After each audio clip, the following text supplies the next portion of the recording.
Bénissons le Seigneur. En ce lundi de la 5e semaine de Pâques, Actes chapitre 14, versets 5 et suivants, nous donne quelques leçons.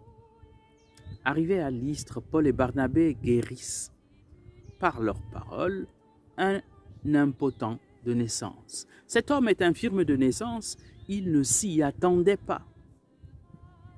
Ça nous amène à nous poser souvent la question, qu'est-ce que Dieu veut faire au-delà de ce que moi je voudrais qu'il fasse? S'attendre à Dieu et être ouvert à lui. Qu'est-ce qu'il veut faire?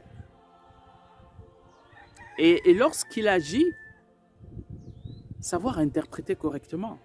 Dans le cas d'Éphèse, à Lystre, la population est tentée de dire maintenant nous allons leur offrir un sacrifice parce qu'ils sont convaincus que ce sont là Zeus et Hermès, les dieux grecs, qui sont descendus. Dieu agit, le Dieu unique.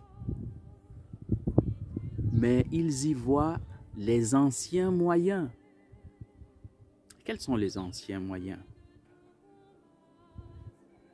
Quand Dieu agit et qu'il me protège, est-ce que je vais attribuer cela au gris-gris enterré au village?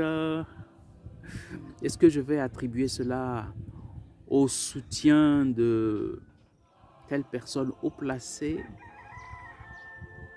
Ou simplement à ma grande intelligence, à mes astuces? Interpréter correctement ce que Dieu fait et lui rendre toute gloire pour ne pas s'égarer. Et encore, qu'est-ce que je suis appelé à faire en voyant ainsi la grâce de Dieu manifestée? Qu'est-ce que cela signifie? Ça signifie que Dieu s'occupe de moi. Ça signifie qu'il sait ce dont j'ai besoin et que je suis important pour lui. Ce sont des signes comme des annexes du grand signe, Jésus qui vient et donne sa vie pour me sauver. Alors je suis appelé à venir à lui faire confiance, à lui donner ma vie, plutôt qu'à la consacrer et à la confier à des anciens moyens qui ne sont pas les bons. Bénissons le Seigneur.